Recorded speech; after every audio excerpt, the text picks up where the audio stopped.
one's ever, no one's ever.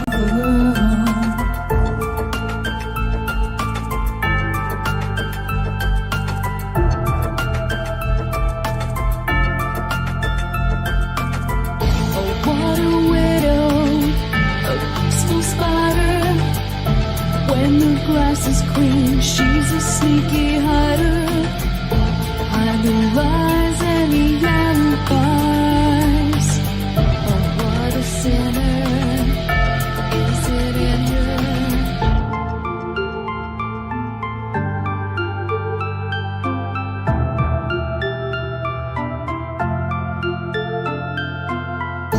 What's the truth in this riddle? Is love really just this simple? I can't seem to find my way in this world that never stays.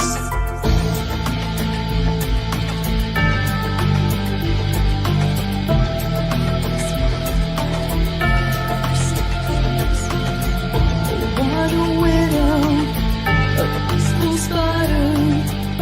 When the glass is clean, she's a sneaky hider. Hide the lies and the alibis. What a sinner is it in her?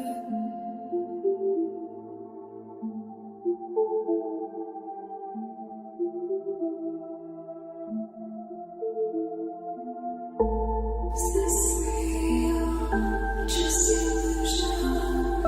I'm lost in wonderland of confusion.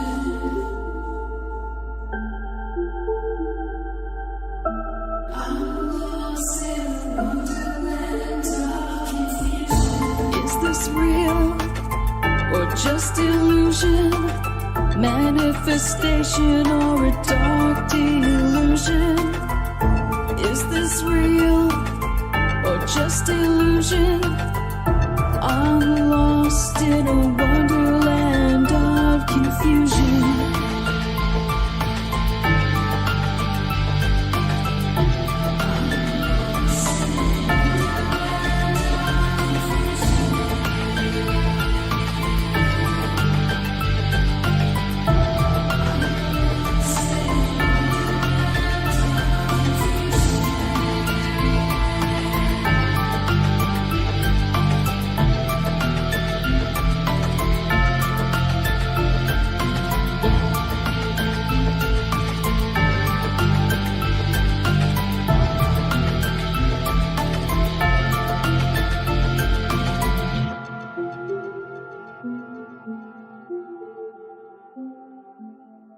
This is Cynthia Sue Larson with Reality Shifters and the International Mandela Effect Conference, and you're now listening to DarkWolf's Den Show on Rippin' Common Sense Radio.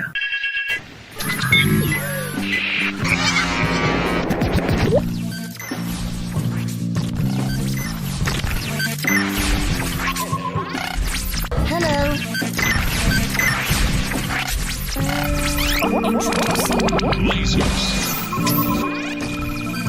Hello.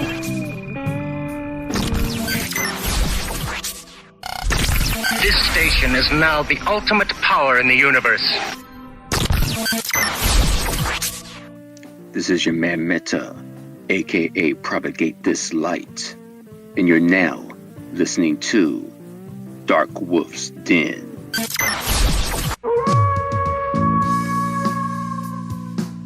Are ghosts real? We had 1,000 hours of continuous communication with the spirit world. Does time travel actually exist? The laws of physics seem to be compatible with time machines. You know, sometimes I wonder about reincarnation. Don't you?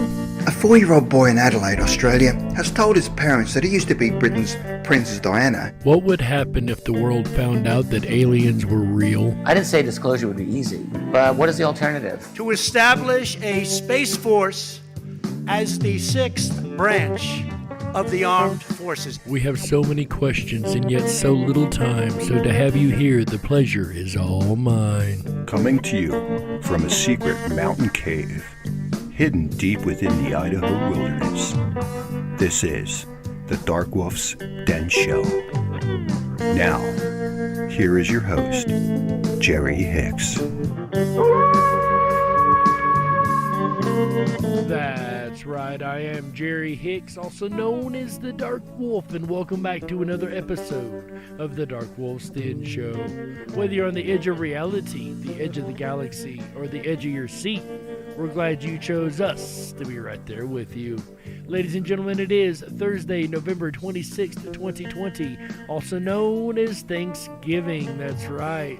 Tonight we're going to talk about Turkey Day, all the ins, outs, truths, myths, and fun of Thanksgiving. That's right, ladies and gentlemen, it is time to kick off the holiday season. Last night we had alternative history of the Bible. I think we got it started right, so let's finish kicking it off right tonight with Thanksgiving on the DarkWolf's Den Show, ladies and gentlemen. But first, today in history.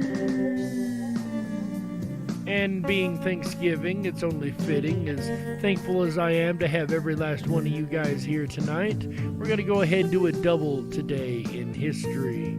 On this day in 1789, the first National Thanksgiving in America was celebrated. That's right. Then, on this day in 1865, Lewis Carroll publishes his great work, Alice in Wonderland in America. That's right, ladies and gentlemen, and that is today's Today in History. That makes Alice in Wonderland 155 years old in America. Man, I tell you what, that is one story I am thankful for. I love Alice in Wonderland, right? Then again, we all love jumping down those rabbit holes, don't we? Speaking of rabbit holes, ladies and gentlemen, I've been doing this show now for about 5 months, roughly. And I cannot tell you how thankful I am, not only to have the opportunity to have this show, but to have the opportunity to speak to you guys about a topic that I have loved since I was a really, really young little dude. So to have the ability to come on here and speak to you guys every week, I am truly thankful for. And it is Never Nothing November, and all month we have been collecting the What We're Thankful For requests on the recorded line. And ladies and gentlemen, we're going to put them all together tonight in one great big montage. So here is the Never Nothing November I'm Thankful For montage. Hi, my name is Ash. I am thankful for Art Bell Archives in Ripon Rabbit Hole because they have taught me to always find the light in things, and they have ensured me that I'm not going insane. And I love the paranormal, and they have taught me a lot about that. And it's really nice to find a place that I can relate to and find a actual family. So I am very thankful for everyone that Arthur Bell has inspired and everyone at Ripon Rabbit Hole. This is Propagate This Light. A few of the things that I'm thankful for is what I'm about to mention, one of which is having God love there that loves us all. I'm thankful for God. I'm definitely thankful for being on the intro to DarkWolf's Den Show. I'm definitely thankful that I have followers on my channel as well. And I'm thankful that you're even able to listen to me right now, and I'm even able to be here right now. Thank you. This is My Life DIY, and I am just so thankful for so much in my life, but revolving around this subject, this topic, I'm thankful to Moneybag 73, 76 for some of us. Without him, I would have never found the Ripon Rabbit Hole show, and without finding the Ripon Rabbit Hole show, I would have never found the VIP lounge. So thanks to Moneybags and AJ for the constant entertainment and knowledge and being able to make some real new friends.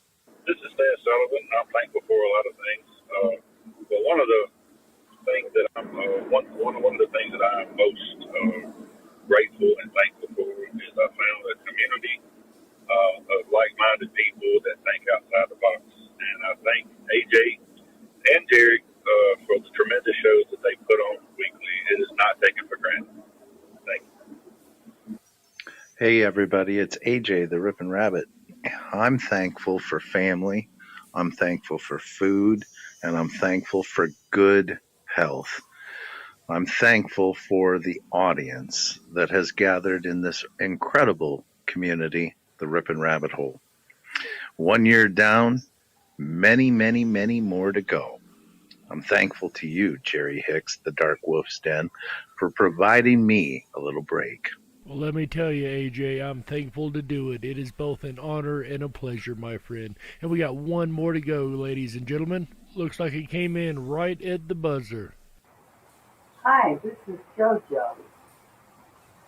And I'm grateful on this Thanksgiving for all my friends that are healthy and that I get up every morning and everything's to be okay, and I have my health, and everyone seems to be doing all right.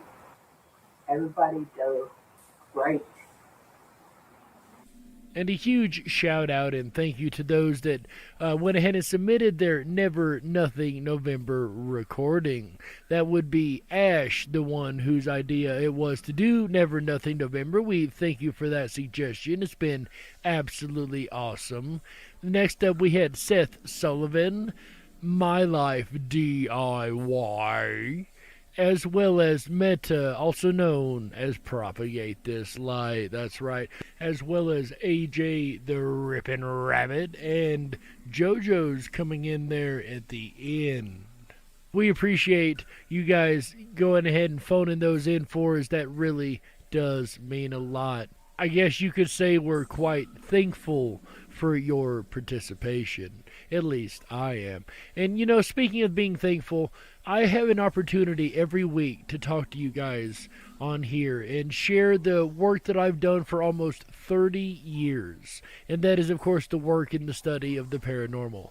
And I can't tell you what an honor it is to be able to do this every week, 2 times a week nonetheless. To hang out with you guys, to share this information, to just be able to have this opportunity. Like I said, I can't tell you how thankful that I am to be able to share not only this show and this evening, but just the fact that we have a show at all that we can come back every week and share with you guys week in, week out. It's just truly amazing and never someplace I thought I would see myself. So, ladies and gentlemen, it's thanks to you guys that we do this, and it's thanks to you guys we're able to do this. So I'm thankful for every last one of you. That's right. And ladies and gentlemen, with that said, speaking of being thankful, Thanksgiving has a long and sordid history, right? We know a lot of myths and tales and legends about Thanksgiving, but let's hear the real history of Thanksgiving. What do you guys say? Let's start at the beginning. In North America, you'll notice the leaves are changing color. Pumpkin spice lattes are back, and Charlie Brown is playing on TV. That must mean it's time for Thanksgiving, with family, friends, and loads of turkey. Even if you're not an American, you've probably heard of the holiday. But the image of pacifist settlers singing Kumbaya alongside the natives is all wrong. Of course, that's the fairy tale that we're told in school every year, is the settlers and the Indians, and everybody got along and had a great feast and all the wondrous, yeah. So let's hear what actually happened. The story begins on a cold pier in England in August of 1620, when 120 men, women, and children stepped onto 2 English merchant ships in Southampton Harbor bound for the Americas. Both vessels seemed to be held together by spit and prayers. The Speedwell was so old it had fought against the Spanish Armada in 1588, and the Mayflower was such an ungainly transport ship that it could barely sail into the wind. And since the North Atlantic in the fall and winter is nothing but westerly winds, it was the absolute worst ship to try and attempt a crossing with. But somehow the Mayflower had made it to the Americas twice before, even if it had taken twice as long as normal. Luckily, these would-be colonists were determined. They had to be. They were Brownists, religious dissenters from the Anglican Church of England. And that is one of the parts of the story that we are actually told, is that the settlers were coming to the New World for religious freedom and to get out from under the thumb of the Church of England, not allowing them to practice the religion the way that they wanted to practice. You see, the Brownist beliefs were relatively simple. The first, that only the word of the Holy Bible was infallible. The second, that individual churches and their local communities should have more say and autonomy in the goings-on of the church. And of course, having more goings-on and say of the goings-on within the church is something that today we see as, well, absolutely obvious. And as far as their first claim that the Bible is the only completely infallible book, I would suggest you go back and listen to last night's episode as far as that goes. But they wanted freedom. They wanted the ability to worship and believe as they believed, as they wanted to. And they just couldn't find that in England. So they decided it was time to make a change. However, it was not that easy at all for them. Both these beliefs were aimed at jettisoning the corrupt power structure of the old Catholicism. That didn't happen. But it was a good idea at the time. As the new church started looking more Catholic by the day, the Brownists bought themselves a printing press and began passing out leaflets that opposed it, which led to the Brownists becoming intimately familiar with the inside of London's prison system. They got such a bad rap that Shakespeare even mentions them in one of his plays, Twelfth Night, where he says, "I had as gladly be a Brownist as a politician." So these folks weren't exactly the most beloved amongst their society. They questioned society, they questioned truth, they questioned what was considered the right way of their modern day times, and they would later on go on to, as we know, form America. But, you know, let's not get ahead of ourselves. This was no easy task by any means whatsoever. Check this out. Not exactly a flattering comparison. So the Pilgrims decided to risk it all as a startup colony in the Americas, creaky boat and all. It would be an English colony, but one not bound by religious politics. So they set sail and braved the rough fall seas in August of 1620. They hadn't even made it out of the port, though, before they found that the Speedwell was taking on water. And if you don't recognize the boat, the Speedwell, don't worry, you're not alone. I didn't either when I first heard this. I didn't know about this. So you'll find out here shortly why we don't usually hear about it in the normal Thanksgiving story. It's not a Mandela effect, guys. It's just a part of the story that we don't normally hear. Here's the rest of the story.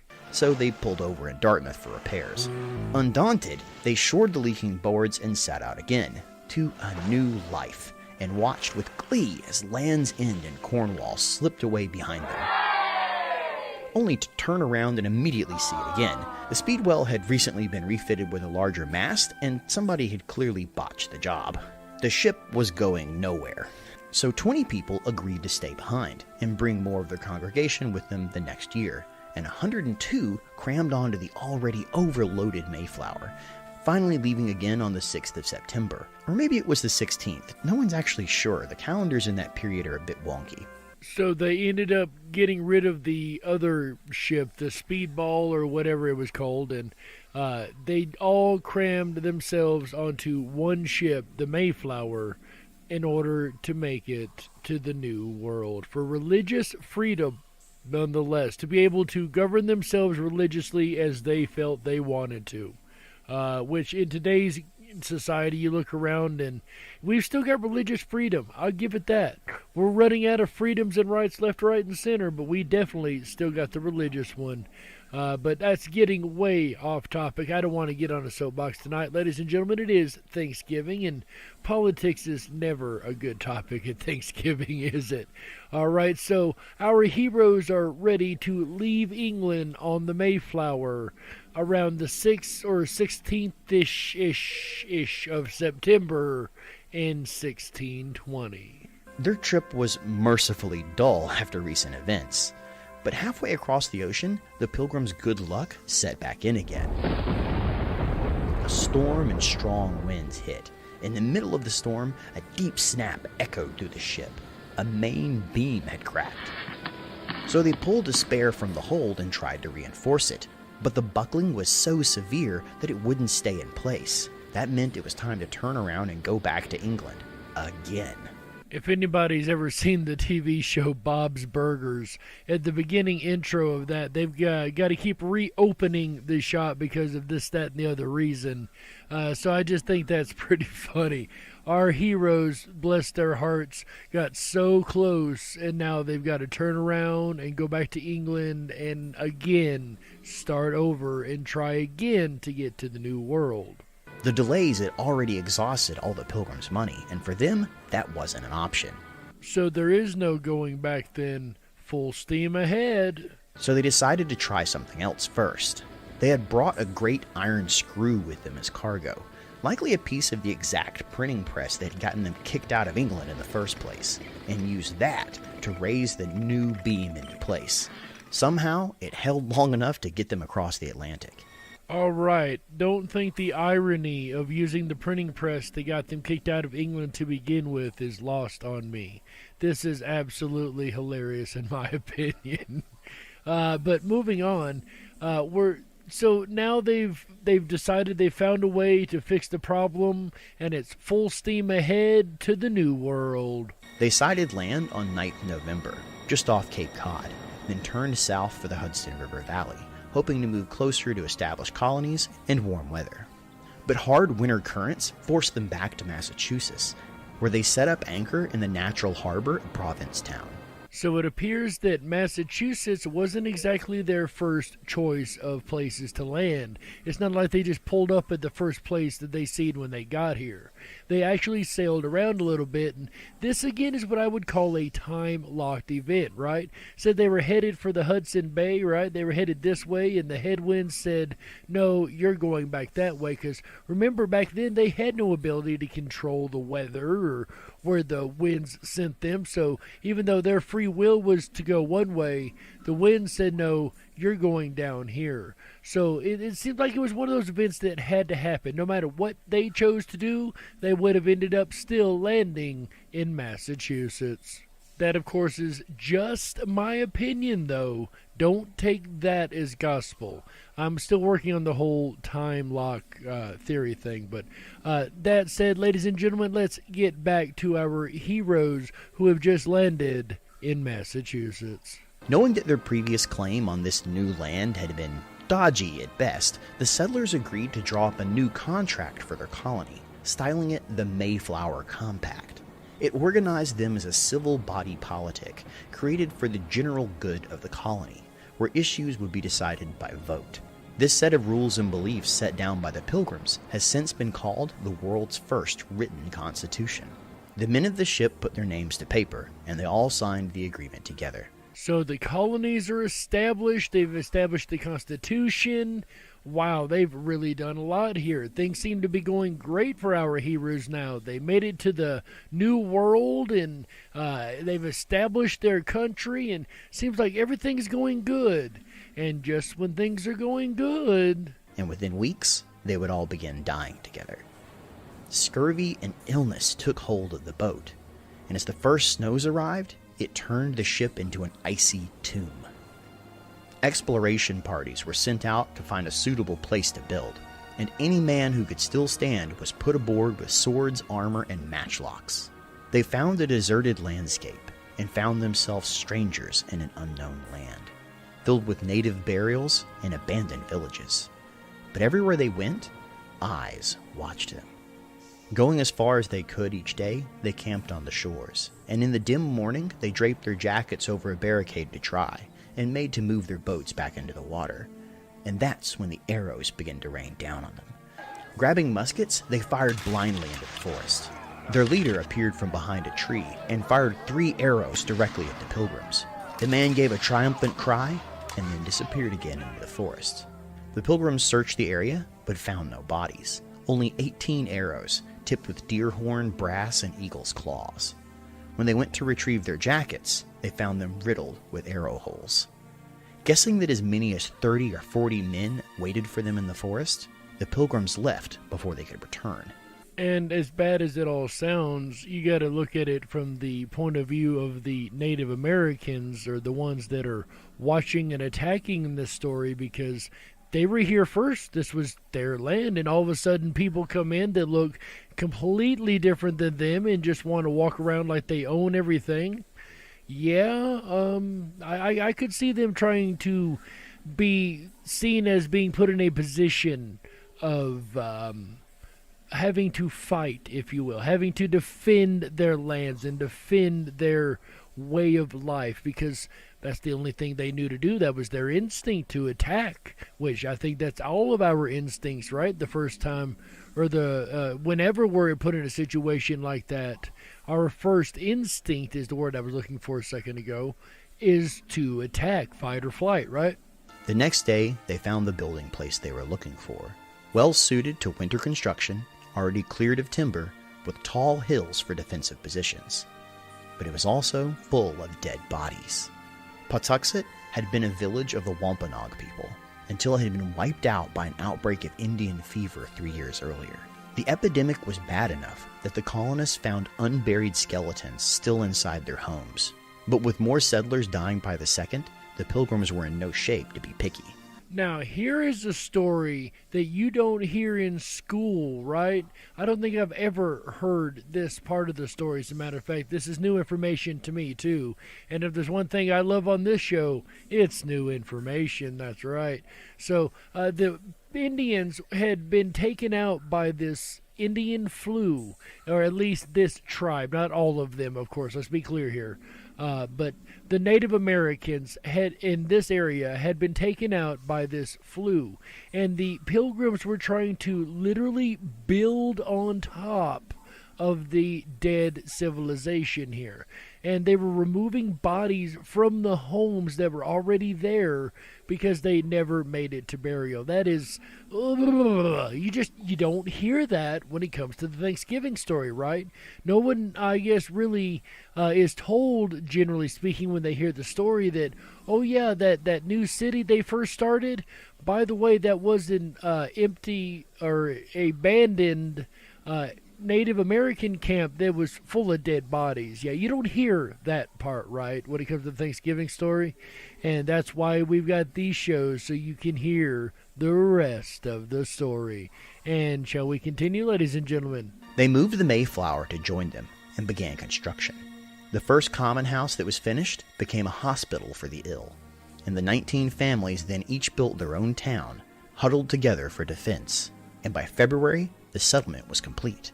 But without food or proper shelter, they continued to die off one by one by one.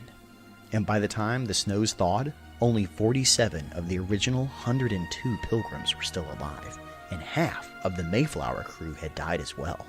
Those that survived now faced the danger of summer raiding parties. And once again, by the numbers, this is not looking good for our heroes. So they decided to fortify the village, bringing cannons from the ship to point outwards into the unknown wilds. Finally free of the bitter cold, they planted corn taken from the abandoned graves and storehouses of the old Wampanoag village.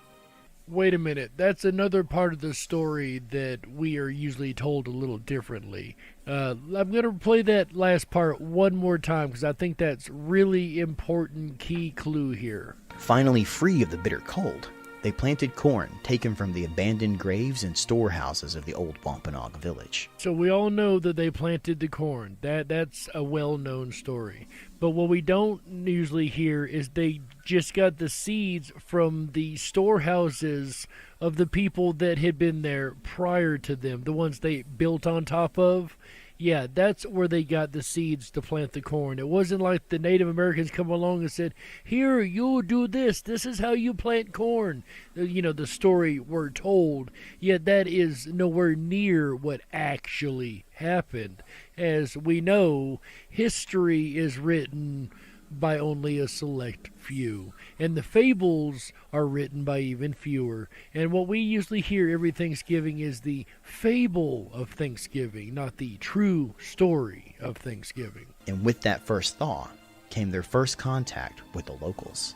A man, tall and dark-skinned, boldly strode out of the forest and made to walk directly into the center of their town.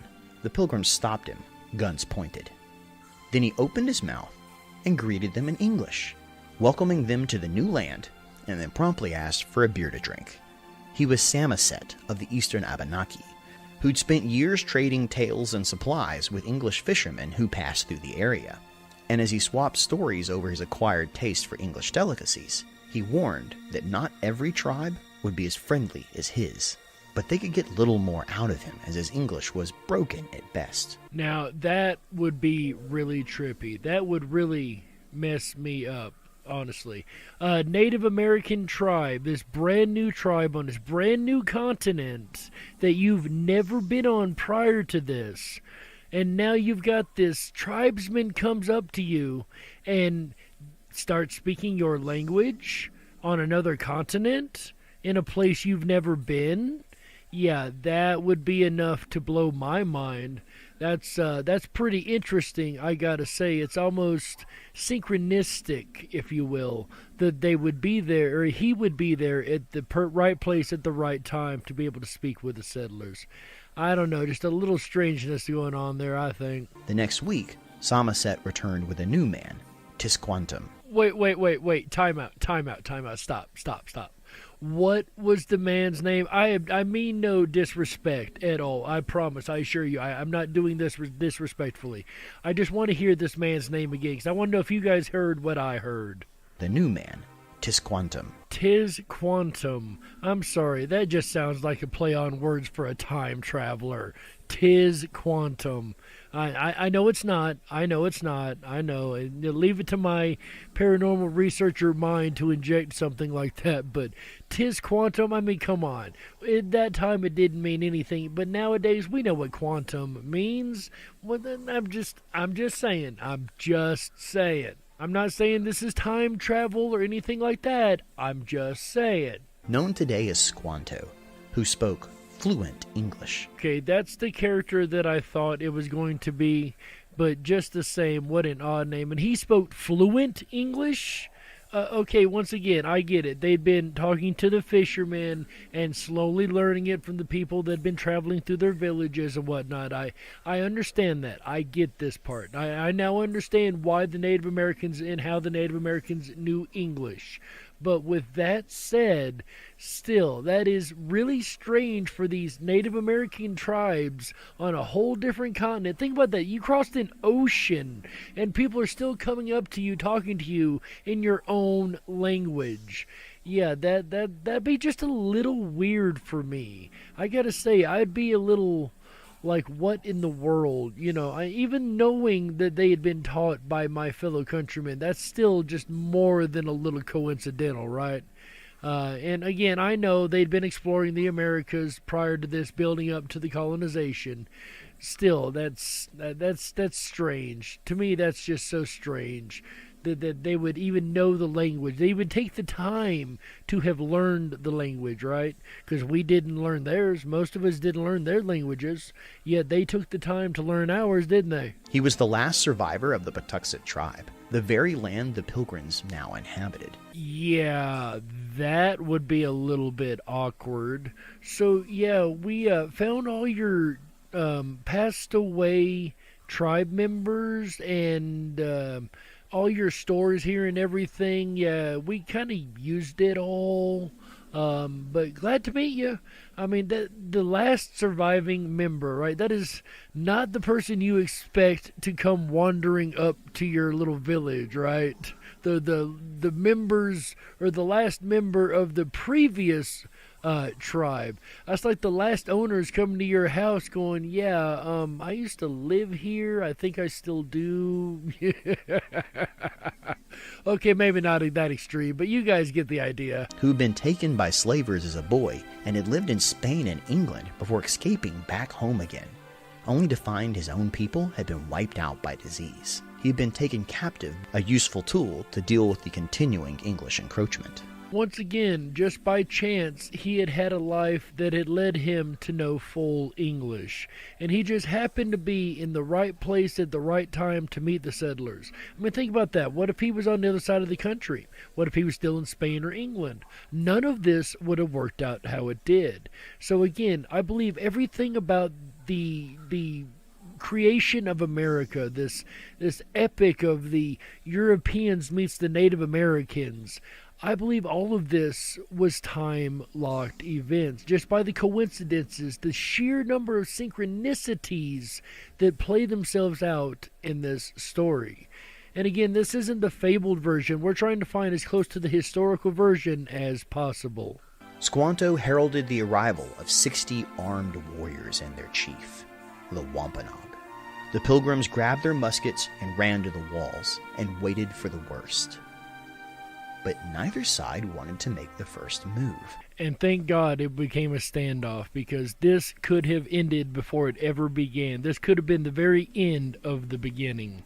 However, things ended much differently to the amazement of both sides, and luckily for the American settlers, who would become the American settlers, this could have been the very end of them. If they would have got destroyed or killed right here at this point, there probably wouldn't have been much more America to be had.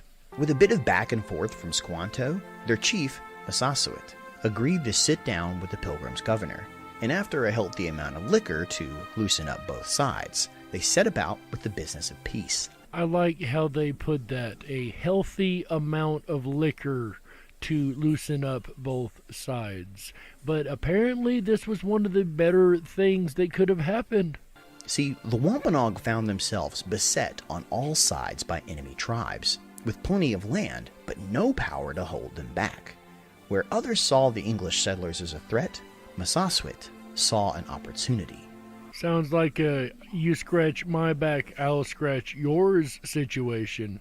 The Pilgrims agreed to help the chief against his enemies by using their muskets and cannons, in return for mutual protection, and some much-needed agricultural advice from Squanto, specifically how to plant the native foods that the Pilgrims had never before encountered. Clearly this meant beside the corn, because they had already said they found the corn and planted that already, so clearly this meant besides that. So the portion of the story of Squanto actually teaching the Europeans how to plant and grow the particular crops native to this land, I guess that actually happens to be a true part of the story. And so began an unlikely friendship, where Squanto passed on his knowledge of the land. Under his tutelage, the Pilgrims learned how to plant corn, bean, and squash in a way that ensured that each would thrive. Again, this seems to be a part of the story that history got right. When they weren't planting, they sent diplomatic parties out to every tribe in a 50-mile radius to agree to mutual peace, and took time to knock the heads of anyone who threatened their native allies. So it sounds like the Europeans actually became a group of peacemakers among the Native American tribes scattered around the area around them anyway. So it sounds like it became a very win-win situation. So by the time the fall came and the harvest ready to be brought in, they found themselves looking quite optimistically to the new year, especially in comparison to the last. It was in this spirit that the men were sent into the forest to shoot a few game birds, likely turkeys and waterfowl, for a feast to give thanks to the Lord for their bounty and good luck. So it looks like this is where the Thanksgiving bird comes from, the celebration of going into the woods and getting the bird, if you will, for the feast to have together to celebrate the harvest at the end of the season. Massasoit joined them with 90 of his people and brought along 5 deer for the occasion. Add to that a few eels, some fish, crabs, and a lobster or two, and of course their freshly harvested corns, beans, and squash, and you got yourself the first Thanksgiving dinner. Which sounds a lot like the meals and the foods that are prepared across this country every Thanksgiving. The bird, the vegetables, the whole 9 yards. It really is symbolic, I guess, of this first dinner together between the tribes and the Europeans and this full-on celebration, because that's what it became, a full-on celebration. We celebrate Thanksgiving one day a year, of course, here in America, but the first Thanksgiving actually lasted just a little bit longer. It was a celebration that lasted for 3 days, a harvest festival with sport, games, and friends. like so many others around the world. Days of Thanksgiving, thankful that there will be enough food to eat and another year survived. Sure, the new land wasn't perfect. It wasn't harmony between man and beast, or a permanent peace between settler and native. But for a time, people set aside their differences and gave their thanks for a chance at life. And many other harvest festivals appear around the world today for just the same thing. And that's the story of the first Thanksgiving. And the lessons to be gained here. Number one, in this country, especially today, how fitting of this, because let's be honest, that's what we need to do. We need to all set our differences aside and understand we're all still human, and we should all be thankful to live where we live and to be able to have the wonders of modernness that we have in our lives. I'm thankful for every last one of you guys. Like I said before, I can't point that out enough, how thankful I am to talk to you guys every single week. If I don't say it enough during the year, at least I hope I can say it enough during this episode, right? But that was the first Thanksgiving, ladies and gentlemen. That was a story that you usually don't hear, right? The full story, not the fabled story. I understand why it is a fabled story. You can't tell the kids of the bloody battles and the things that went wrong in that story because it got kind of ugly at points. So I see kind of covering up a little bit here and there. Not necessarily covering it up, but making it, sugarcoating it. There we go, sugarcoating it for the kids to still have a good understanding of Thanksgiving. I'm not saying it's right, I'm just saying I understand it, right? Something else I understand is food. I love food. And we talked about the Thanksgiving dinner, the feast of the turkey and the vegetables and all that. But actually, there's a lot of really interesting facts about Thanksgiving food, ladies and gentlemen. So we're going to go over some of the traditional things that you would find on the Thanksgiving table and a couple of not so well-known facts about each one. Did you know that according to corporate legend, TV dinners were invented thanks to leftover Thanksgiving turkey? I know I like Thanksgiving turkey leftover when it's put on a sandwich, right? Don't you guys love some cold turkey sandwiches? However, what do you do when a corporate entity has a lot of leftover Thanksgiving food? Well, for a corporate entity, you try to resell it. In 1953, the Swanson Company had an extra 260 tons of frozen turkey, so a salesman came up with the idea to put the turkey, along with peas and potatoes, into aluminum trays. They were originally sold for 98 cents. And that's cheap and all, but come on, you could have at least put a dessert, right? Apple pie, a brownie, something. You could have put some kind of dessert in there, right? But that's how TV dinners were born, ladies and gentlemen. Thank goodness for Thanksgiving, because some people wouldn't eat without TV dinners, right? All right, let's continue with turkey. Ben Franklin called the turkey a much more respectable bird than the bald eagle, which he thought had bad moral character because it's a scavenger. Ironically, Ben Franklin cared very little for the bald eagle, apparently, albeit the mascot of our country, you know. Just that little tidbit aside, he preferred the turkey because the turkey's a much more majestic bird, you know. The average American eats around 16 pounds of turkey per year, and I will remind you, we have many vegetarians in this country, so the rest of us have to eat a ton of turkey. Shout out to all the vegetarians out there on Thanksgiving, right?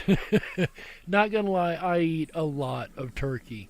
My ex-wife used to only buy ground turkey instead of ground beef, which, let's be honest, that's better for you. It's a better meat. It's better for the body. But just the same, I eat a lot of turkey. I love to order like a turkey club sandwich or turkey sandwich from my local restaurants, you know. Turkey's a good meat, you know. So I do my part to eat my amount of turkey. What about you? Do you do your part to eat your amount of turkey every year? Of course I say that jokingly. It's not uncommon for turkeys to have heart attacks. In fact, about 843,000 turkeys die of heart attacks every year. It's a leading cause of turkey death. Of course, the leading cause is Thanksgiving. Did anyone else here know the second leading cause of turkey death is heart attack? I never would have guessed that. I would have guessed just being eaten by predators would have been the second. Turns out that's the first because, well, Thanksgiving. You know that loud gobble gobble sound that turkeys make? Yeah, only male turkeys make it. It's actually so loud that people can hear it from a mile away. A mile away. Their gobble carries for up to a mile by human ears standards being able to hear it. Wow. That's a pretty good distance. I will tell you, I have hit a turkey with my car before. Have any of you guys had this experience? I have.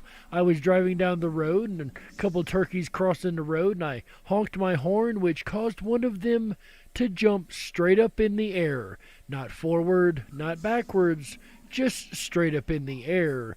And a car coming at about 45 or 50 miles an hour, and a bird suspended in the air right about the level of the windshield. That's right, it took out my passenger's side windshield on my truck.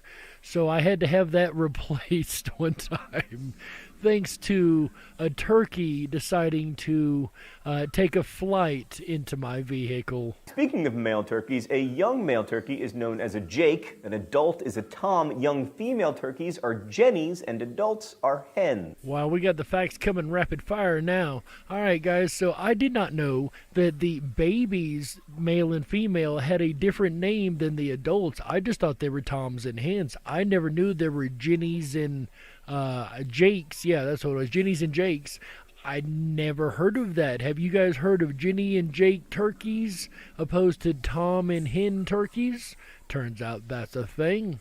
But maybe turkey isn't enough for you on Thanksgiving. A shop in Louisiana says that it sells over 5,000 turduckens. Have any of you had a turducken?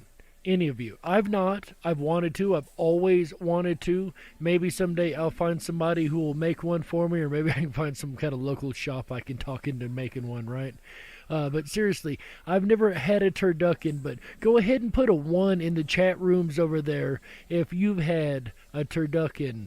I've not. I'm really curious. Have you guys? 5,000 turduckens in the single week preceding Thanksgiving. That is a lot of food.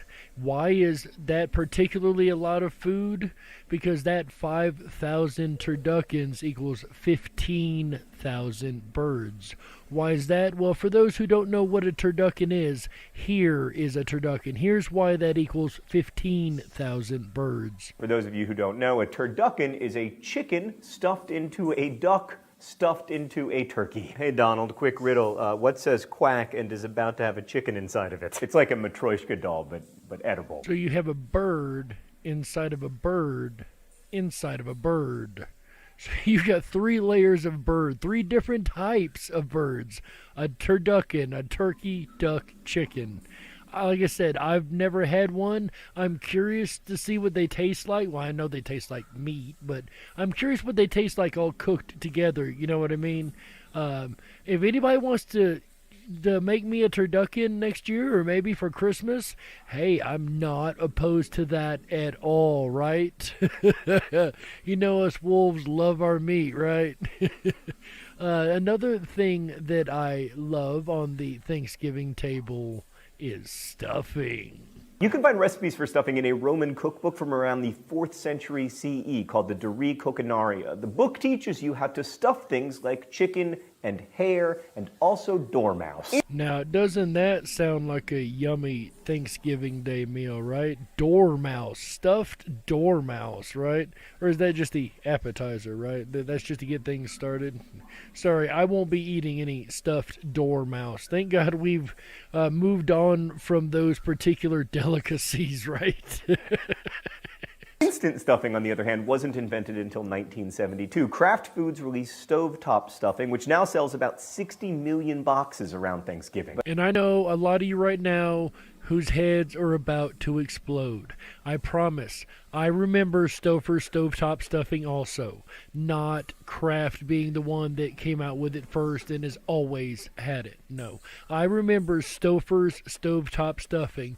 And for those sitting there scratching your heads wondering what I'm talking about the Mandela effect, ladies and gentlemen. What if I told you that Stouffer's stovetop stuffing has never ever been a thing? It has never existed. Hands down, end of story, end of question.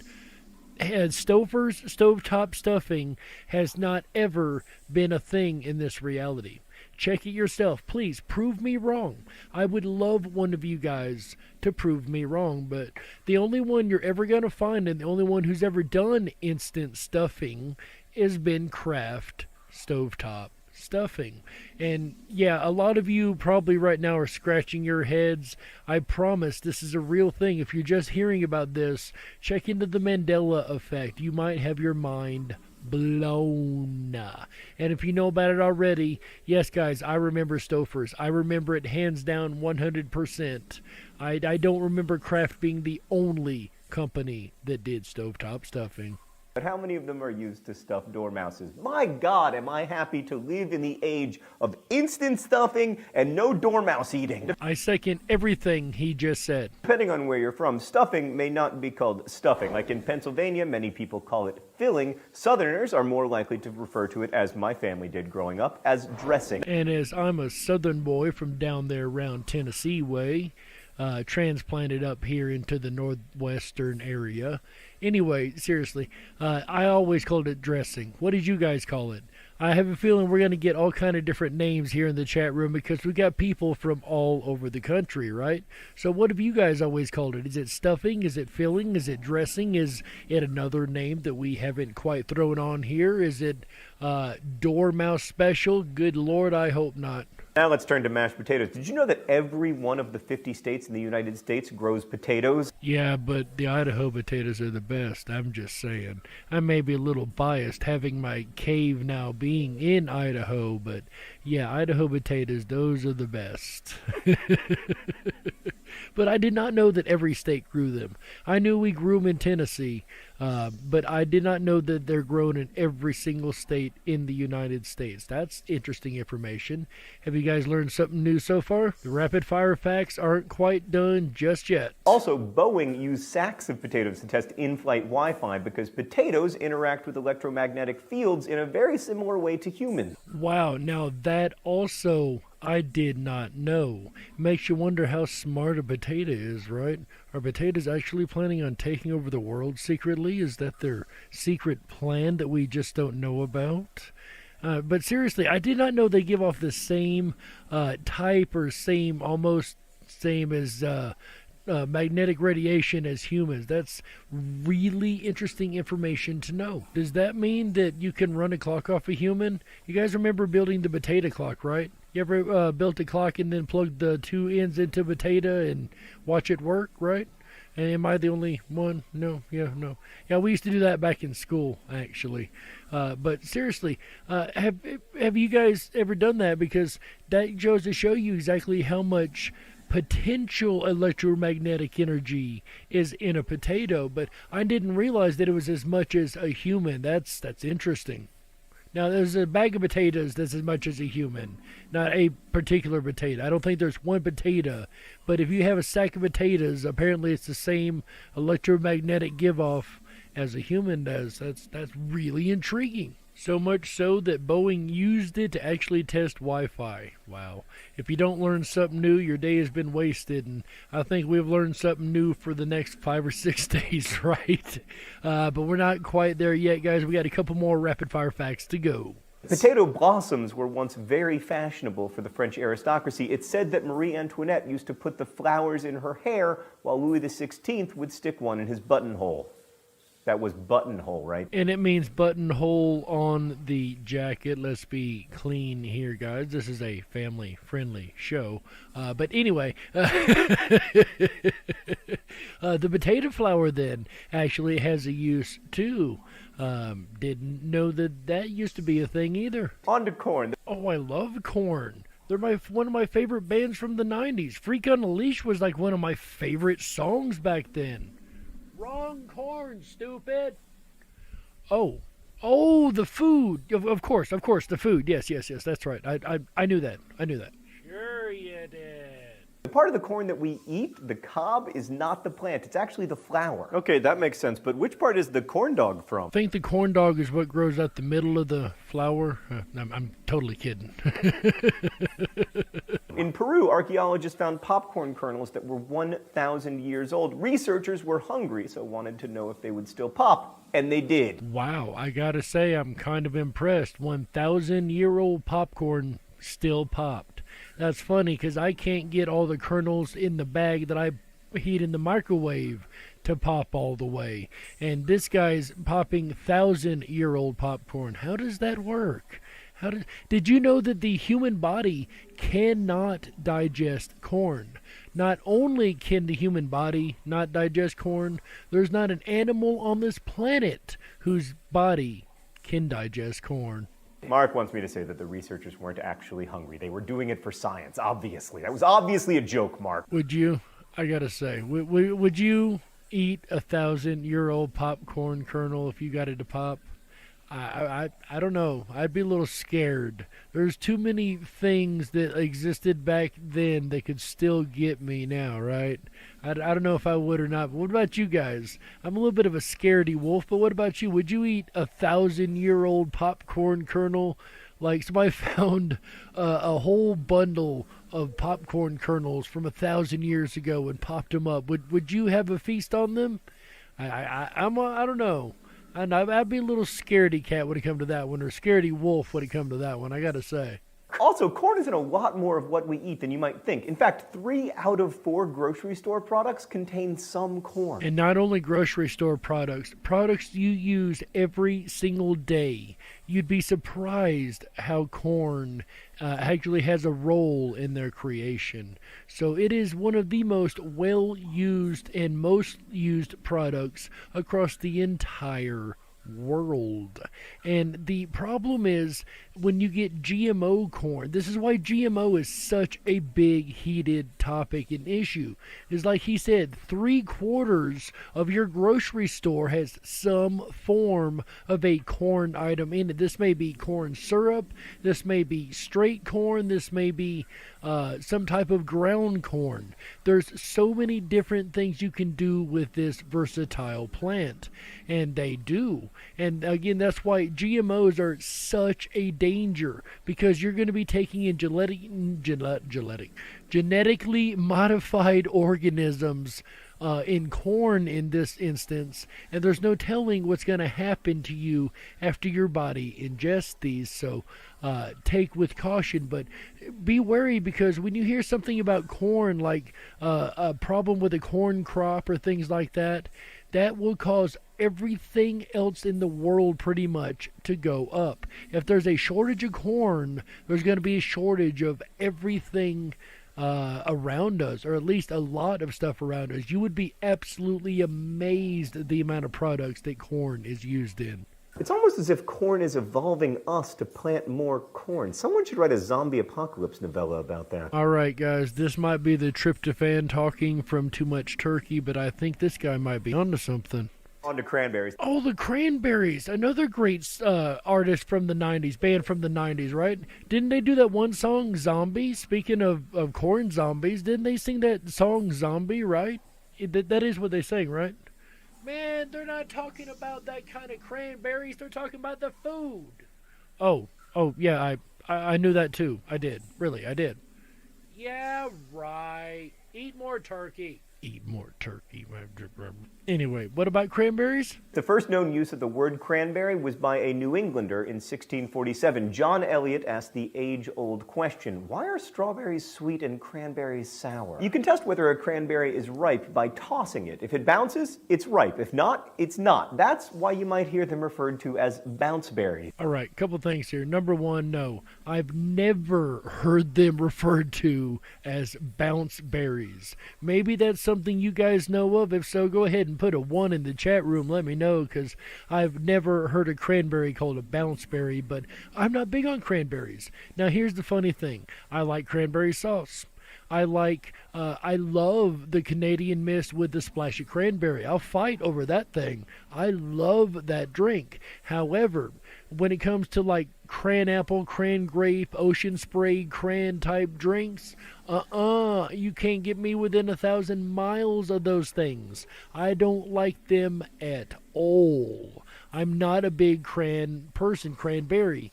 And like I said, it's funny because there are these certain little items that I actually do like that are cranberry, like the jellied canned cranberry sauce or the splash of mist, cereal mist, or splash of cranberry cereal mist. So I don't know, that's one of those weird food products for me. It's something that I would say I don't like, but that wouldn't fully be truthful, would it? Now to pies. The first pies were meat pies, and they were known as coffins. Wow, talk about a throwback to our Halloween episode. Holy cow, coffins. But a meat pie. Have you guys ever had a meat pie? I heard a Brit the other day tell me that, what are you guys doing filling your pies with fruit? Why do you guys do that? Pies are meant to be filled with meat. I've never had a meat pie. Maybe a mincemeat. Okay, I'll give it the mincemeat. I have had mincemeat pie. But that said, there are like multiple meat pies, right? Doesn't that sound good? Now, let me be clear. A pizza is considered a pie too. With that said, I eat a pie of meat 3 or 4 times a week in that case, don't I? But when it comes to fruit pies, generally speaking, in America, what is the number 1 most popular fruit pie? Is it cherry? Is it strawberry? Is it apple? Is it blueberry? Or is it lemon? What is the most popular pie in America? In 2008, when Schwann's Consumer Brands did a pie survey, they learned that apple pie is the most popular pie in America, with 47% of people calling it their favorite. Apple pie, of course. I mean, is anybody surprised by this? What is more American than apple pie? That is literally a saying. There's not much that's more American than apple pie in baseball, right? They also asked which TV mom would make the best pie, and Carol Brady came in first place with 40% of the vote. I disagree, hands down, 100%. Don't get me wrong, I'm not saying she couldn't bake, but June Cleaver all day. I bet June Cleaver would be having a house full of pies. I bet she has mastered the art, right? June Cleaver would be my TV pie cooking mom. What about you guys? For those old enough especially to remember the TV mothers, if you will, like Leave It to Beaver and the older shows, or even the newer ones. If you know, is there one TV mother who's you think would bake the best pie nowadays? Like I said, I got to stick with the old school. I got to stick with June Cleaver. I think the Leave It to Beaver mom would have been, pies daily. Those are good choices, but I would pick pumpkin pie. No way, dude. Apple all the way as far as being the favorite. Or cherry. I love me some cherry now. Ooh, I love me some sweet, smoky cherry pie. Oh, yeah. Now to peas. In the Perfumed Garden, a sex manual in Arabic from the 15th century, peas are cited as an aphrodisiac, but only if they're boiled along with onions and topped with cinnamon, ginger, and cardamom. Well, there you go, ladies and gentlemen, a free recipe thanks to the Darkwolf's Den Show, right? I don't know if I'll be trying that recipe, but if you guys do, let me know. And let me know if it is an aphrodisiac. Maybe I would try it at that point. Totally kidding. Maybe, sort of. Ripe peas are yellow. They're actually picked before they become ripe, a practice that started around the 1600s. At the time, many French people referred to that decision as madness. And like most all good ideas, it is considered madness at first. I love me some peas. What about you guys? Don't you guys? I know that's one of those things that split right down the middle, right? I've cooked enough meals to know that that's one of those make or break it, like or hate it things. You either like peas or you don't. There's no in between. There's not well, I sort of like, no. That's an either you do or you don't thing with peas, right? Is that not the way it's come down to anymore?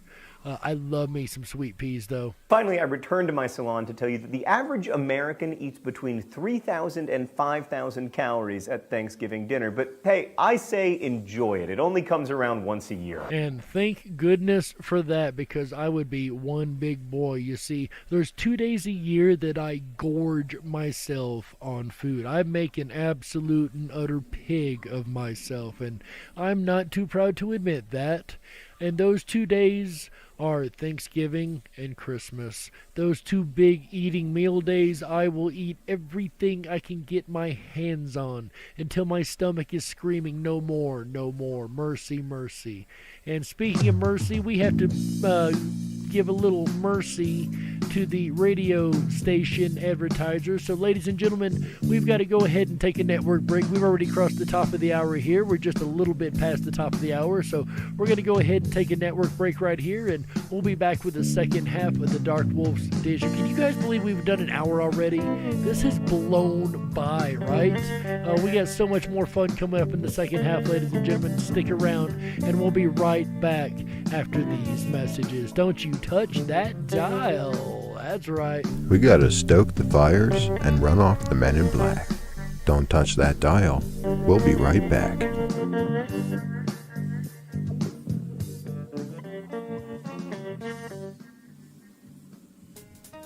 Sex in the city? Nope. Interview with a vampire? Nope. If you build it, they will come? Febreze? Tweeze in the middle? Wrong again. Depends. Nope. Welcome to the Twilight Zone, my friends. A phenomenon known as the Mandela effect. You may have heard of it. You may want to not neglect. Unbecoming, awake, and spiritually inclined. So sit back, relax, while I blow your mind. Take the thumb off the cell, stop following the sheep. Down the rabbit hole we go. Are you ready for that leap? The Zapruder film, #JFK. I looked at the footage and I said, what the hey? How come there are 6 people in that dang car? Stretch limo, for me, this was all too bizarre. A glass behind the driver, no way, Jose. I remember before the car, my mind was in total disarray.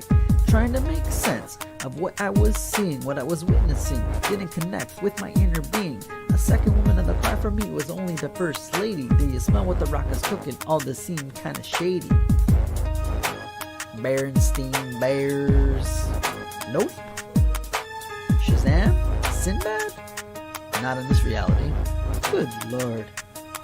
An awakening. Was it all a revelation? The naysayers and skeptics call it confabulation. They say we misremembered and call us bat crazy. Did you smoke a doobie? Maybe that's why it's a little bit hazy. Unless you experience it, you'll never know. But enough of that. On with this Mandela effect flow. Mandela effect in the house. What in the world happened to Ed McMahon? In this reality, Publishers Clearinghouse was not a fan. Never the spokesperson, but we remember it clear as day. McMahon holding that check while the winner yelled out, yay! American Family Publishers, never heard of them until now. This Mandela effect has me raising the people's eyebrow. So many theories on what it could be. Have you ever heard of CERN and the LHC? Luke, I am your father. Nope. Sally Fields? Nope, wrong again. That stands for the Large Hadron Collider. I thought I would mention. You know, the machine that opens up portals into different dimensions? You're probably thinking that this is all science fiction, but you gotta think outside the box and have no restrictions. Alternate realities and parallel dimensions. Okay, I get some of your apprehensions. Could this all be a spiritual evolution? Cause the human race has grown tired of this toxic pollution. Mandela effect in the house. No, you're not going crazy. Some people, they just don't understand. That's just the way it is. You know? Stay strong, my friends. That's just the way it is. Dolly has no braces? Are you serious? Good lord. Joel Osteen. Oh wait, Joel Osteen. So what the heck happened to the L? Oh my gosh. Oh, this is definitely the Twilight Zone. This is crazy. Anyhow. It's Thanksgiving. That's my turkey impression. Can you believe it? Hi, everyone. It's AJ, the Rippin' Rabbit. Those of you who know me know that I don't eat before a show, always after a show. And on a day like today, Thanksgiving, with such a feast, how could I have not stuffed my face? And I can tell you, I am tripping on tryptophan right now as I sit back and just enjoy the sounds of Jerry Hicks and the Darkwolf's Den Holiday Edition. It really is nice. I'm thankful for Jerry and all of you for being smart enough to be here. If you've enjoyed the program so far, please make sure to thumb up that video, hit that subscribe button, and ring that bell. You'll get our notifications every time we go live. We're here every Wednesday, Thursday, Friday, Saturday, and Sunday nights, bringing you the very best of common sense radio, the Rippin' Rabbit Hole.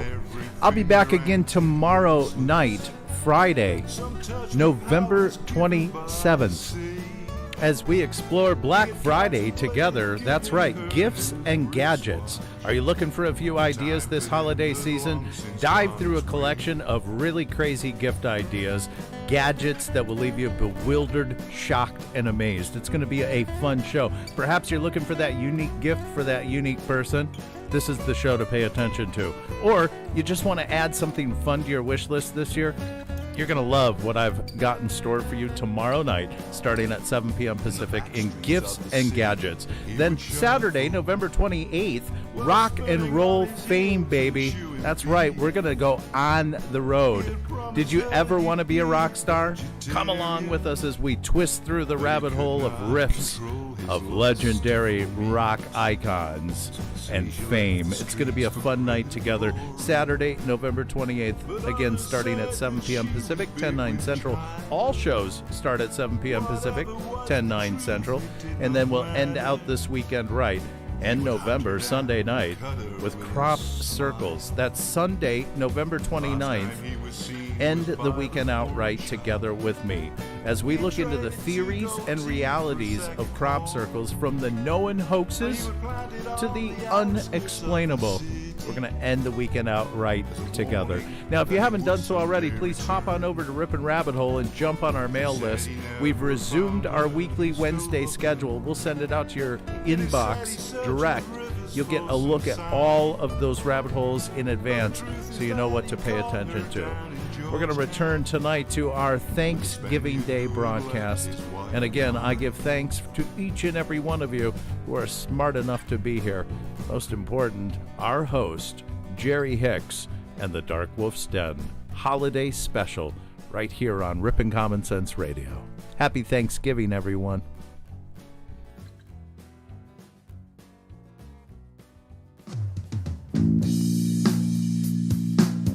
If you were meant to be controlled, you would have come with a remote, but you didn't. And that's why you listen to the Darkwolf's Den Show. Now, here is your host, Jerry Hicks. That's right, I am Jerry Hicks, also known as the Dark Wolf, and welcome back to the second half of the Darkwolf's Den Show. Whether you're on the edge of reality, the edge of the galaxy, or the edge of your seat, we're glad you chose us to be right there with you. Ladies and gentlemen, once again, it is November 26th, 2020, also known as Thanksgiving. That's right, welcome to the second half of the Thanksgiving Day Special. In the first half, if you missed the first half, I definitely suggest that you go back and check that out, because in the first half we talked about the true story of Thanksgiving, not the sugar-coated fairy tale and fable that we hear as kids. Then we went over a lot of fun facts about the foods that you find on the Thanksgiving Day table. Another fun thing about Thanksgiving is the entertainment that comes around at Thanksgiving, right? Not the football games. I know a lot of you guys love the football, but I mean the other entertainment, the stuff we used to watch as a kid, right? Like the Charlie Brown Thanksgiving special. It's Thanksgiving, or Charlie Brown Thanksgiving. It's Thanksgiving Charlie Brown, whatever you want to call it. That was always something that I loved to watch every single year, right? And I'm sure a lot of you have too. Well, I've actually stumbled upon some behind-the-scenes facts about Charlie Brown Thanksgiving. Check this out, guys. It was the first TV special not based from the comics. A Charlie Brown Thanksgiving was the 10th Peanuts TV special to be released, but it was the first TV special to have an original story, rather than using a plot from the comic strip. I used to read that comic strip in the Sunday Funnies every single week, right? Didn't you guys? The Sunday Funnies come around, you got to watch, or you got to look at Family Circus and Charlie Brown, right? Peanuts is what it was called, right? Not Charlie Brown, but all the other specials ever done about the Peanuts gang were pre-written specials from the comic strip series. So the Thanksgiving special was the first one that had an original script. There's something interesting. Linus's Thanksgiving speech turned into a spin-off. Linus's speech about the Pilgrims' first Thanksgiving dinner was animated 13 years later into its own special called The Mayflower Voyagers. I remember the speech in that show, but I did not know that they turned it into its own series just based on that one speech. Did you guys? Have you guys ever seen that particular animated series? Peppermint Patty's voice was done by a boy.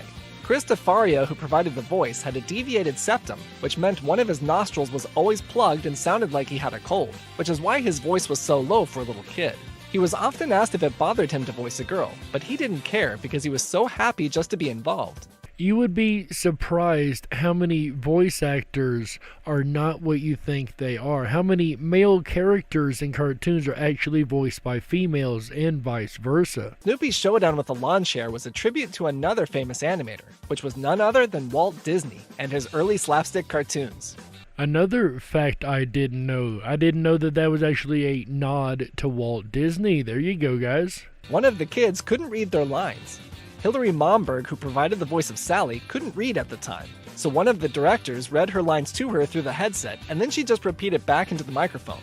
That is kind of a problem when working with kids, right? Not all kids can read at all levels, so it's cool that they found a way to improvise that to still get the lines put down. That's pretty neat, I gotta say. Not everyone loved Snoopy and Woodstock's Thanksgiving moment.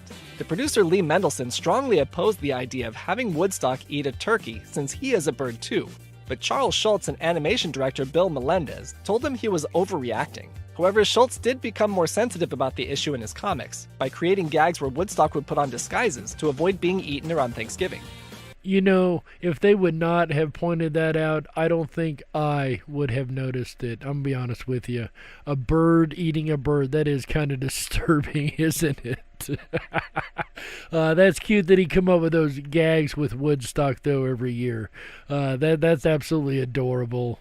Charlie Brown's big scream wasn't dubbed by a child. Todd Barbie, who played the voice of Charlie Brown, attempted the scream for 24 takes before the filmmakers realized they had to get someone else. So Todd Barbie's voice was replaced by an adult's, just for that one part, and the adult voice was adjusted in post-production to make it sound like a child. I gotta say, it's pretty amazing what they can do with this post-production stuff, even back in the day of the creation of this little show. The actors aren't making any more money from the TV special. Todd Barbie said that even though he was paid a significant amount of money up front, he and the rest of the kid actors' contracts required them to give up all royalties for future showings of the cartoon. It just goes to show you should watch what you sign, because you never know what you're signing away. There's a reason why Over the River and Through the Woods sounds so bad. Voice actor Robin Conn Glazier, who played Lucy, told Noblemania that the reason the song sounds so off-key is because each kid recorded the song separately, and then all the vocal tracks were overlaid together in post-production. Personally, I think it's little things like that that really make the Charlie Brown specials what they are, right? The little off-key, it brings a little realness into it, right? It isn't perfect in choir style, and it's more of a believable cartoon. And I think just little things like that, like overlaying all the tracks together and not making sure they're in key and everything's perfect, I think that actually adds to the amazement of that show, of the Charlie Brown Thanksgiving special, and all the Charlie Brown specials, but this one in particular is what we're talking about. This was the first time an unaltered adult voice was used in the series. Vince Guaraldi, who composed and performed the music for most of the Peanuts TV specials, sang the song Little Birdie, which was the first time a real adult human voice was incorporated into the TV specials. Because if you remember, all of the adults sounded something like a trumpet or a trombone. Wah, wah, wah, wah, wah, wah, wah. That was the Charlie Brown adults. So the Thanksgiving special is the first time that an actual adult voice was actually used in a Charlie Brown special. Do you watch a Charlie Brown Thanksgiving every November? I do. What about you guys? I love a Charlie Brown Thanksgiving and the Great Pumpkin and the Christmas. There's not a Charlie Brown special I think I don't like. I love Snoopy. I grew up with the Snoopy doll, right? I had a Snoopy doll that I had in my bed every night growing up. I loved Peanuts, right? Something else I love is music. And did you guys know there is a Thanksgiving song? That's right, there's Thanksgiving music. No, I don't mean kids' songs or songs turned into Thanksgiving-themed songs that are classic kid tunes or stuff. No, I'm talking about a song that we all know. We all know very well, as a matter of fact. And this song is actually a Thanksgiving song. Check this out. I'm going to play the song in question. You guys may recognize it. I mean, it's kind of a popular song every year.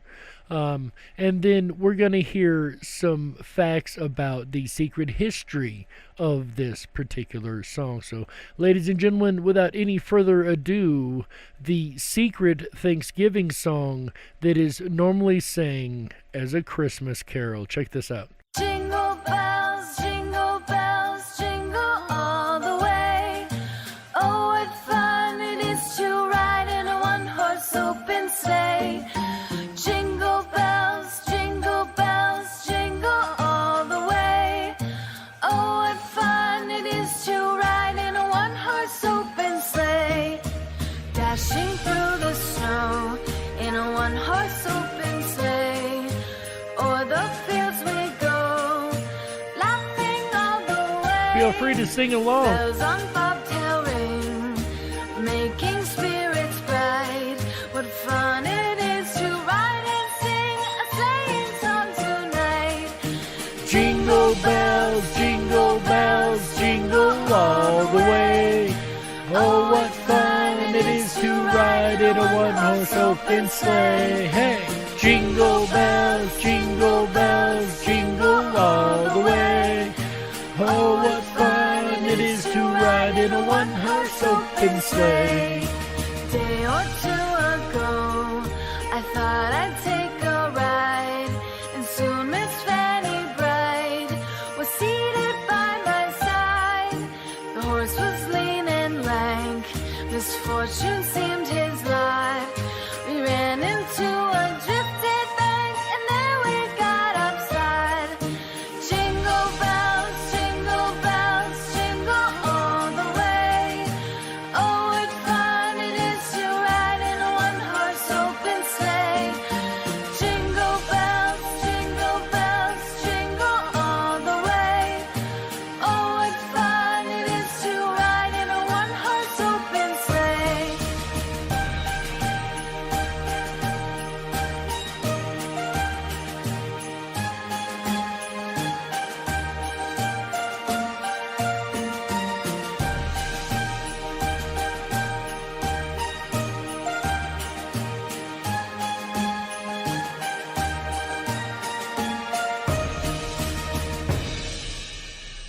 That's right, ladies and gentlemen, Jingle Bells. Were you guys singing along? I was. Yeah, kind of heard me there, didn't you?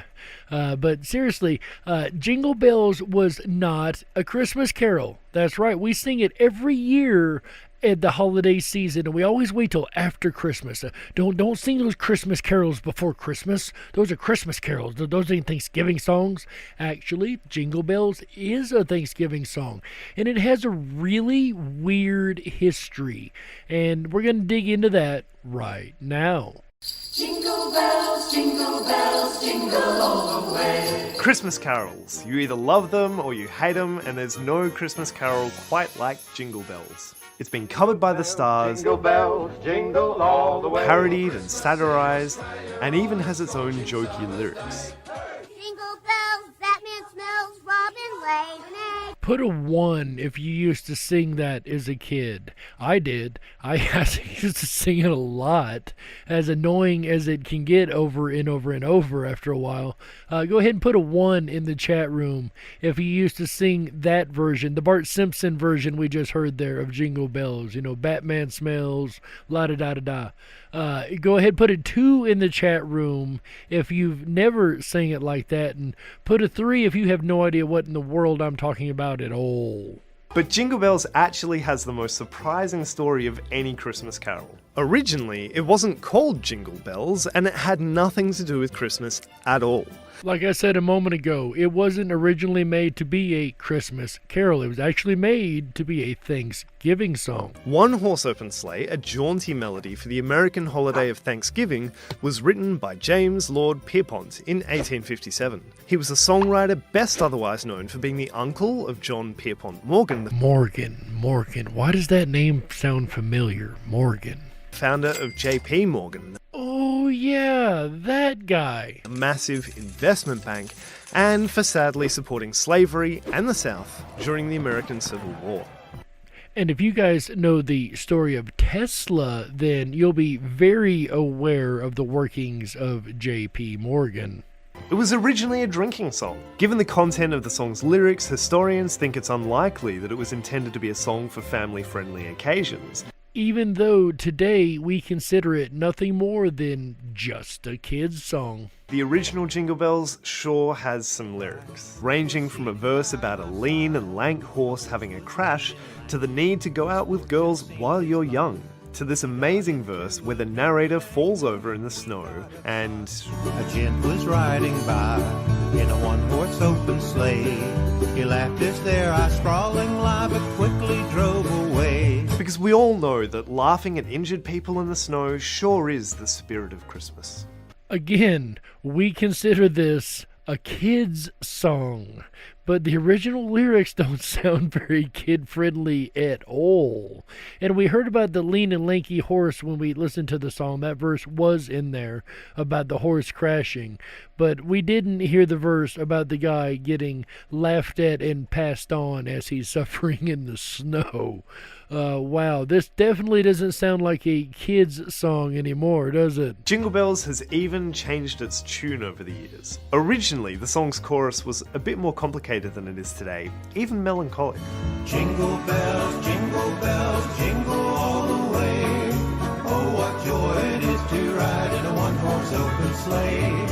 Jingle bells, jingle all the way. Oh, what joy it is to ride in a one-horse open sleigh.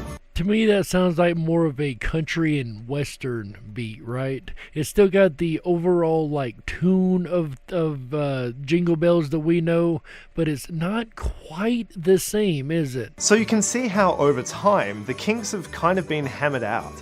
Today, the chorus is just super simple major chords like 1s, 4s, and 5s. Oh, jingle bells, jingle bells, jingle all the way. The basic building blocks of pop harmony, which makes it that bright, almost too joyous carol we all know and listen to. And I dare say Love is a really good Christmas song in my opinion. Well, Thanksgiving song, right? We call it a Christmas carol, a Christmas song, but it's something that we grew up with, right? We've sang this since we were wee-high to a grasshopper. So, to recap, Jingle Bells originally wasn't called Jingle Bells, it didn't have anything to do with Christmas, and it didn't really sound like it does today. And it still became one of the most popular songs on planet Earth.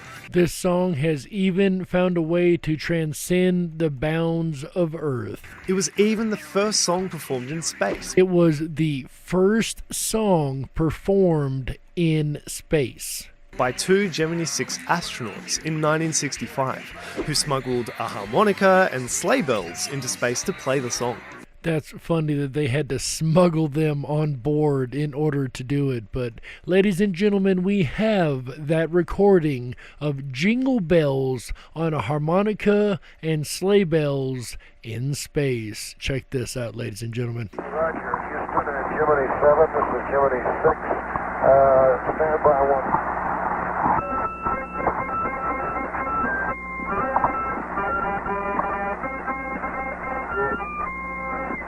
And there it is, ladies and gentlemen, Jingle Bells being performed in space by a harmonica and the actual bells themselves, which I really didn't hear the bells so much as I heard the harmonica for sure.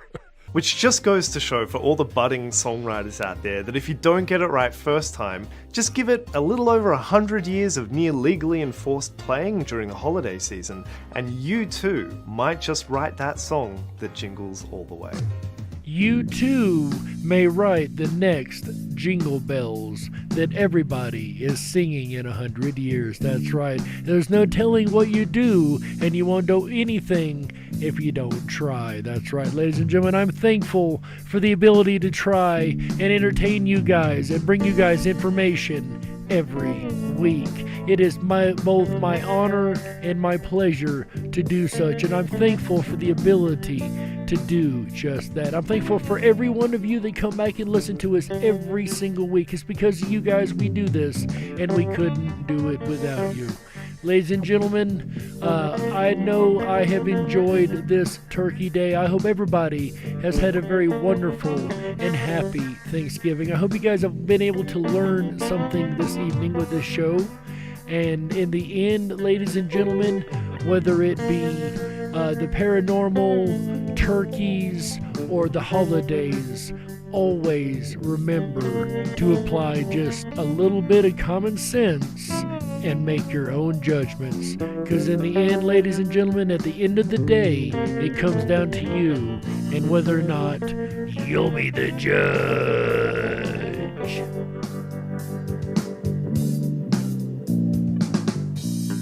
We got to close it out. That's right, that's it for this episode of the Darkwolf's Den Show for Thursday, November 26th, 2020, also known as Thanksgiving or Turkey Day 2020. That's right. I hope everybody has enjoyed the information tonight, whether you're on the edge of reality, the edge of the galaxy, or the edge of your seat. We're glad you chose us to be right there with you. We're thankful you chose us to be right there with you. And ladies and gentlemen, speaking of being thankful, I'm thankful that every one of you guys are here and remain to be here all weekend long, because the den may be closing, but the weekend fun is only just begun. That's right, on Friday night, Black Friday nonetheless. AJ tomorrow night will be talking on the Rippin' Rabbit Hole live show about gifts and gadgets. That's right. AJ the Rippin' Rabbit will be digging down the rabbit hole of 2020 modern gifts. There's a lot of new stuff on the market, and I'm sure he's got a couple tricks up his sleeve. So if you're interested in the gadgets and gifts of holiday shopping this year, make sure you check out that show on Friday, the Rippin' Rabbit Hole live show starring our buddy AJ the Rippin' Rabbit.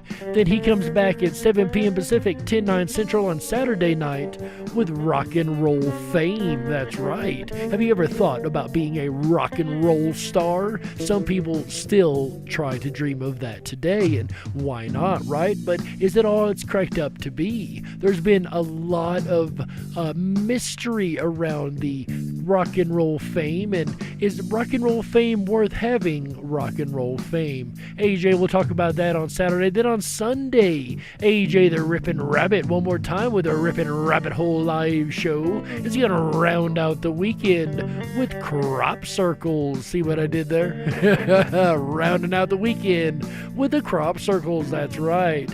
I have really thought a couple times about doing this topic and just haven't got the information together yet. So I'm really glad to see AJ AJ doing this. I cannot wait to hear his take on crop circles, ladies and gentlemen. And that is going to round out the weekend here on Rippin' Common Sense Radio. That's right. If you want to keep up with us here on the network, make sure you go over to the rippinrabbithole.com. That is RIPONRABBITHOLE.com. That's right. Over there, you're going to find our mail list. Make sure you sign up for that. We've got the emails going again, and you'll be emailed every Wednesday. We only send one email a week, and that is with our schedule for the entire week here on Rippin' Common Sense Radio. While you're over there, ladies and gentlemen, on rippinrabbithole.com, make sure you drop by the 24/7 Backstage Lounge. There's a good possibility at any given time that I will be there. That's my favorite hangout, you see, and I would love to hang out with you over there right after the show. I'm going to go over there and hang out in the 24/7 Backstage VIP Lounge. That's right, it is absolutely free. Just go to the 24/7 Backstage Lounge on the rippinrabbithole.com. Scroll halfway down that page, select the VIP entrance. It's going to ask you to okay your microphone and camera as you enter. Go ahead and hit okay with that. You can turn those off the moment you get in and only use text chat if you would like. We have a selection of people back there that do just that every night. And we love to hang out with every last one of you guys. That's it for me, ladies and gentlemen, this week. I'm going to go ahead and get the den closing because that's it for this month for us. As a matter of fact, we're going to come back kicking off next month with the brand new weekend and a brand new episode, holiday-themed episode nonetheless, of the Darkwolf's Den Show. So, ladies and gentlemen, whether you're on the edge of reality, the edge of the galaxy, or the edge of your seat, we appreciate you spending your Thanksgiving right here with us. And on behalf of Walt House, Chick Mandela Effect, Michael Musco, AJ, the Rippin' Rabbit, everyone at Rippin' Common Sense Radio, I'm Jerry Hicks, also known as the Dark Wolf. And remember, until next time, ladies and gentlemen, stay awake, but dare to dream. That's right. Good night, everybody. Happy Thanksgiving. How?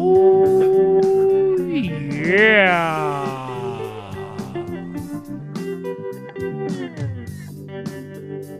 Jingle bells, jingle all the way. Oh, what fun it is to ride in a one-horse open sleigh. Jingle bells, jingle all the way. Oh, what fun it is to ride in a one-horse open sleigh. Dashing through the snow in a one-horse open sleigh. O'er the fields we go, laughing all the way. Bells on bobtail ring, making spirits bright. What fun it is to ride and sing a sleighing song tonight. Jingle bells, jingle all the way. Oh, what fun it is to ride in a one-horse open sleigh. Jingle bells,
things are better left unknown.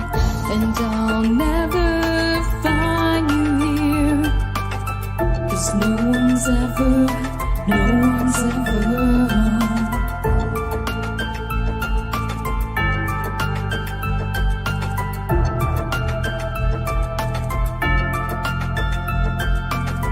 Oh, what a widow, a peaceful spider. When the glass is clean, she's a sneaky hider. Hide the lies and the alibis.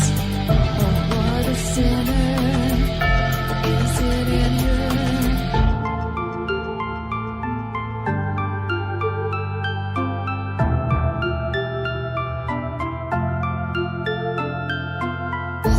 What's the truth in this riddle? Is love really just this simple? I can't seem to find my way in this world that never stays.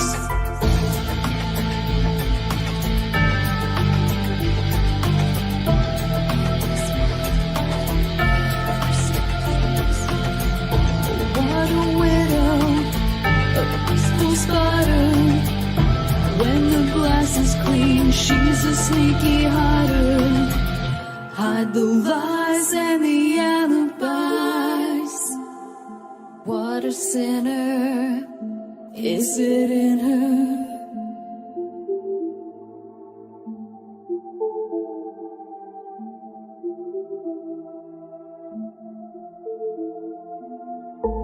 Is this real?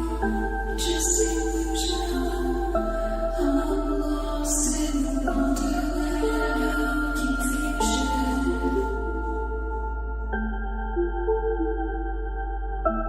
I'm lost in the wonderland of confusion. Is this real or just illusion? Manifestation or a dark delusion? Is this real or just illusion? I'm lost in a wonderland of confusion.